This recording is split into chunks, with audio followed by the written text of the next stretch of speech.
What's up, guys? Diego Sultan here, and this is Listener's Notes. Today we're going to be doing my monthly album rundown for the month of January. So basically what happens here is I don't really have time to do all of these individual reviews on their own, so what I'm going to do is I'm going to film these reviews in one giant section. I will tell you what time each review is in the description below. And yeah, so let's just get right into it since this is going to be such a long video, and let's dive into these albums. I'm gonna start it off with Dale Watson and Ray Benson. Dale and Ray. This is a sort of outlaw country album, and I definitely enjoy it. I think it has that sort of rickety, dusty, authentic sound that I wanted in this type of album, and it also just feels very organic. Like, it doesn't sound like a parody or a cover or a redo. It sounds like these guys really, own the sound. And I know they do. If you look at their discographies, it sounds that they are very well acquainted with. With that being said, it's not anything groundbreaking or new, but if you're someone who's into that style of country music, you will certainly enjoy the sound, at least. Now, the real problem, for me at least, comes in the songwriting and the creation of songs.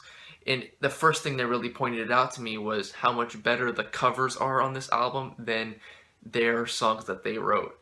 And I think that's just because they need to tighten up a lot of their structures, a lot of their songs in general. For example, they covered the song I Wish You Knew, and they also covered Write Your Own Songs by Willie Nelson. And those two songs sounded fantastic when they were redid like this. Obviously, if you're not even, I'm not even trying to compare them to the original, but they just stood out in the track list. They just sounded a lot better than the other songs, which needed to be tightened up a little bit. But there are still some other decent tunes on this album. It's not to say that every song's bad. There's still some solid songs. There's just nothing that pops like those covers did. As far as their songs go, though, I did enjoy the song Feelin' Haggard. It was sort of an ode to Merle Haggard, who just passed away. And one of them, I forget which one it was, mentioned that he's a big Merle Haggard fan. You could sort of feel it in his vocal inflections and his vocal style. But with that being said, it was definitely a heartfelt ode to Merle Haggard, and it was one that was done very tastefully, and I enjoyed it. The songwriting was good, the hook was good, I enjoyed that track, and overall I did enjoy this album. It's not great, it's not groundbreaking, it's not anything new or anything that's special, but the organic sound is there, the authenticity is there, and I enjoyed it for that, and I enjoyed the overall sound of it, right? And in that respect, I think it's a solid album. If you're into this sort of outlaw country style, give it a listen. It's not too long, just go for it. I'm going to give this album a 60 out of 100. Alright, next we're going to talk about the new album from PNB Rock called Going Through the Motions, GTTM. Now, I only know about PNB Rock from Kodak Black's last album, an album which I despised, but his feature on that album was actually really great. He really stood out on the hook he did on one of the songs. And that's what was when I saw this album was coming out. I was like, oh, I'll give it a try. And it's not terrible. It's not good either, though. There's a lot of glaring flaws with this thing. Starting off with the things he's good at, the first thing that stands out is his hooks. He makes some catchy hooks, and he knows how to make at least a pretty hook. Even if it doesn't stand out, it's definitely easy on the ears and very enjoyable. And you'll be able to see that on songs like Playa No More, Selfish, Range Rover, and a few other ones as well. I think the problem is the rest of the song.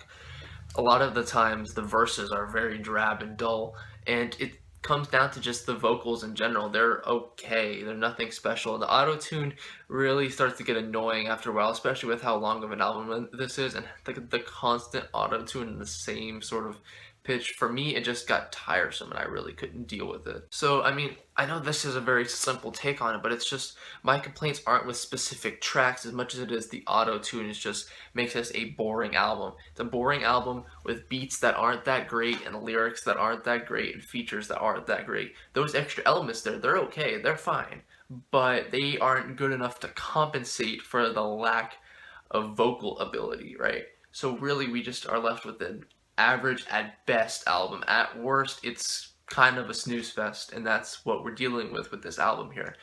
I'm going to give it a 49 out of 100. Next, we're going to be talking about the new album from the band Code Orange, and this one is called Forever. Code Orange is a metalcore band, and I'm not the biggest metalcore fan. I can put that out there right now. It's not that I don't mind the style, it's that there's not many bands that really have done anything that I've really cared for. And man, we started off with the title track, and this thing is vicious. It is a punch in the teeth, pure heaviness. The breakdowns are just filled with so much aggression.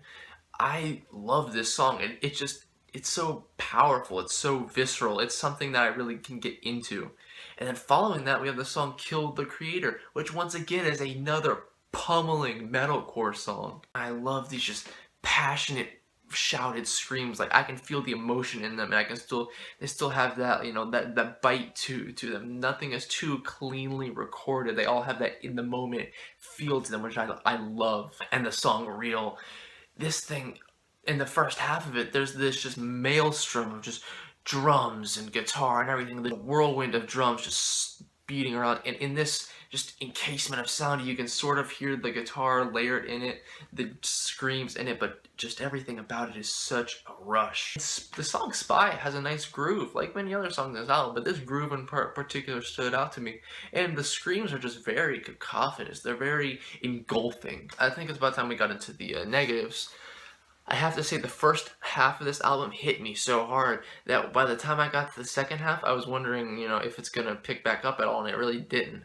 Like, it was still solid, very good music, but it just didn't have that same kick that the first half had. The first half was insane, the amount of just pure energy it had, the pure aggression it had, and it was not matched later on. Songs like Ugly, The Mud, and The Closer are just not memorable to me, and that's a problem, really. There's nothing that I can say really stood out about them, and they really fall behind in the track list. It really just does come down to the heaviness of them. They just didn't truly match that of the first half. With that being said, this is still a very good album, and one that I recommend checking out, especially if you're a fan of hardcore, punk, metal, even metalcore. I think you will definitely enjoy this album. There's a lot of different sounds here. It's not just your run-of-the-mill, dime a dozen metalcore album. There's a lot of experimentation with different kinds of metal, with different punk. I see a lot of detail and nuance in this album, not to mention the heaviness and the brutality of it, which I enjoyed greatly. Just not, perfect all the way through. There are some glaring flaws. I'm going to give this one a 70 out of 100. Next, we're going to be talking about the band Uniform with the album Wake and Fright. This is an industrial noise rock group out of New York, and one that I see a lot of potential in, actually. This album, while not perfect, I wouldn't even call it good yet. It was decent. It had a lot of elements that I enjoyed, and I think some slight tweaks could make a good album, and that's the promise I saw in this album. That's what I enjoyed from it. Once again, my problem with this album is not songs as much as it is their overall sound. With these guys, they're a very lo-fi, cacophonous noise rock group, and the heaviness is great, the cacophony is great, but it's slightly too lo-fi for my taste. While I certainly don't want a clean album by any means, I think the different instrumentals and the vocals need to be a little more decipherable so each one can have their own kick and their own punch. And I think that's what the biggest problem with the mixing on this song was, and the recording. Everything felt flimsy and flat because it was all compressed into one thing because the recording was so low quality. Each instrumental, each component needs to stand on its own and give its own, rocking punch to the listener. And I think it's very possible with some slight tweaks to have that happen. Not to mention making it more, adventurous wouldn't hurt either. It's nothing like out there. It's not like the Street Sex album from last year, which was very crazy. This one's a little tame. But the heaviness, the soul-crushing viscerality of it, that's enough. The heaviness there is enough to where if they made those tweaks where everything was more clear, I guarantee this would be a good album, or the next album would in turn become a good album. I just wish they had those elements. But if you like your noise rock or your industrial really lo-fi, this might be more for you than it was for me. So I'm going to give this one a 57 out of 100. I didn't want to talk about this next album. We're going to be talking about the band Starset with their album Vessels. My first question is, why does this even exist? Why? Why do we need this now? So, alternative rock, particularly in the mainstream, has a very distinct sound. Bands that come to mind are bands that I liked when I was younger, bands like 3 Days Grace and Breaking Benjamin. And this band right here has very similar sound to them. Too similar of a sound to them, in my opinion. And it's not even that it's the same genre, it's that why do we need this now? Why not move forward? If I wanted to listen to this sound, I would listen to a Breaking Benjamin album because I used to be a huge Breaking Benjamin fan and I still have that sense of nostalgia with them. This, like the first couple songs of this Starset album, I was feeling a bit of that nostalgia. I'm like, oh, I used to love that sound, but it's not the same. It's really not. So they don't even have that going for them. Not to mention, I stopped liking this music for many reasons, and a lot of those apparent flaws show up right here in this album. Now, they did try to integrate some electronics and this whole space theme into it, this whole, like, not even what Vector and Clipping did last year. It's very cheap, very gimmicky, and the electronics for the most part are not integrated well, though there are a couple exceptions where I was impressed with some synths or just, sounds that sounded out of place generally in rock music. They were able to write those in well, but for the most part, the electronics sound very cheap. It sounds like what Korn did on that dubstep album. It's just very, very forced. So quick second thoughts on basically, I bring up the Korn album because it feels like they wrote a rock album and then they decided to just simply place these electronics in rather than, making that album. Like, they didn't write in the electronics, they just slapped them on there so they would have an interesting gimmick to go along with their sound, and that's what really bothered me. And honestly, this album is just generally very dull, very boring, very generic rock, so much so that I once again would rather listen to the contemporaries they're copying off of, because at least I have a sense of nostalgia with those guys. This stuff is the same alternative metal sounding guitar. All of the instrumental patterns are dime a dozen, and the vocals are absolutely terrible. They have this vocal effect on them to make them sound almost like staticky, sort of like the Deftones album from last year, and it sounds awful.